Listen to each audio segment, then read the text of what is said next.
Cet après-midi de dimanche ressemble bizarrement à un jour de couvre-feu.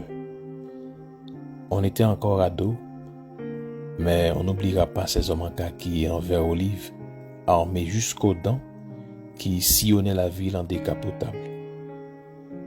Leur présence imposait à la rue des Francforts un silence forcé à chaque fois qu'ils y passaient. Alors qu'une de ces décapotables a failli le renverser, Gaston Canson contemple, ses yeux figés vers le vide, la vie qui s'éloigne à petits pas jusqu'à se perdre derrière cette ligne où le ciel et la terre se cajolent. Son regard évaporé fusionnait aux versatiles certitudes d'hier, ses doutes envers l'avenir. Il déambule à travers la ville. Un regard vide, sans profondeur et sans étendue, gît sur la toile obscure de son visage amorphe, visage terne et pâle. La misère éloquente s'exprime par la voix minuscule de ses clins d'œil dénudés. L'existence prend alors une allure grotesque dans la cadence zigzagante de ce squelette qui vacille entre la vie et la mort, entre l'être et le non-être. Cette carcasse vivante suinte des plaintes, telle d'interminables litanies d'un condamné qui s'envole impuissante vers un ciel impitoyable, un ciel sourd et sans cœur. Du pain pourtant, même du pain sec au crachat, étoufferait les échos assourdissants du concert d'horreur qu'exécute sa silhouette maigrichonne, caricature sans faille de la misère. Cependant, Gaston Canson s'accroche dans un déloyal procès, flux et reflux contre la mort, qui pourtant règne déjà dans son corps conquis.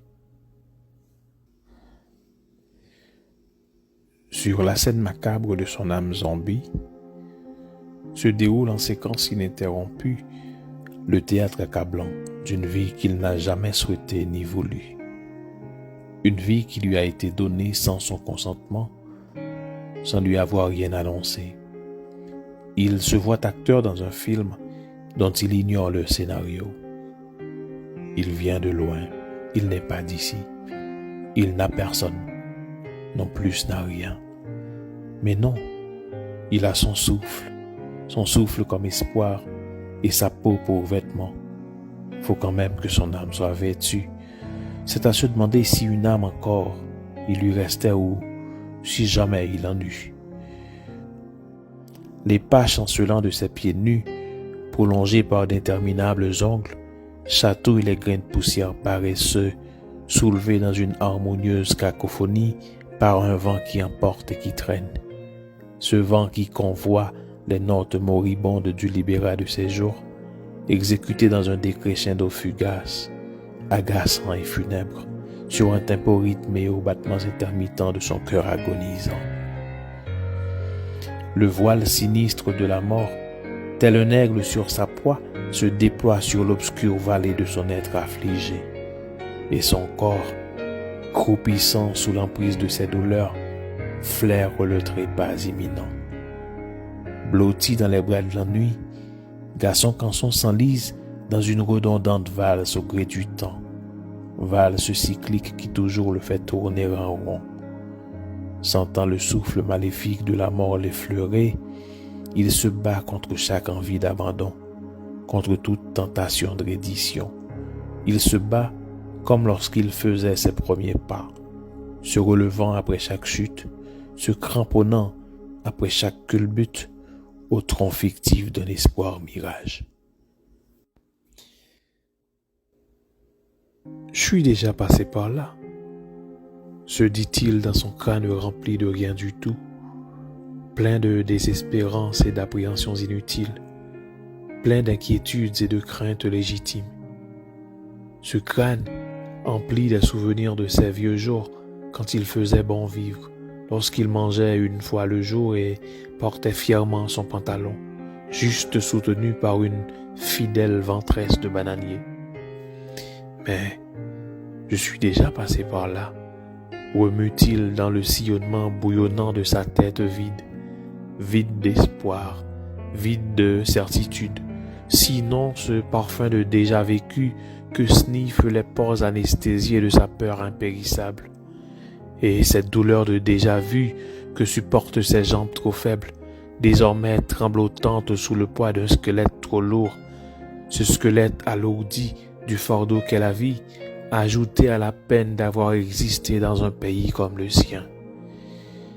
Ah, mon pays, Haïti, peut-être ailleurs autre sort aurait-il connu, mais ailleurs c'est où? Et quel autre sort que le spleen quand on laisse les méandres de la vie conduire nos pas loin des bercements bienveillants de sa terre natale? Il aura beau instruire le procès de sa patrie, mais qui choisit son lieu de naissance, ou son père, ou sa mère, ou ses sœurs et ses frères? On choisit encore moins l'endroit, le moment et la manière de dire adieu à ce monde. La mort trop dominatrice, en effet, ne se laisse point commander des mortels. Il est déjà passé par là. Vivant avec l'impression que son existence tourne en boucle sur une scène qui ne veut pas changer, Gaston Canson se dit que tout est pareil, qu'enfant il se relevait de ses chutes, alors étant vieux, il en fera mieux. Pourtant, il sait du fond de l'antre hanté de son âme que rien n'est pareil, que tout change et se remue dans un monde où tout va vite, trop vite. Un monde dans lequel l'homme ne s'arrête plus pour faire l'aumône aux déshérités du sort. Un monde où sont aussi rares qu'un diamant dans un tas de foin ces bons samaritains qui ramassaient les ordures humaines sur les pavés immondes de ce pays sodomisé, jadis perle des Antilles.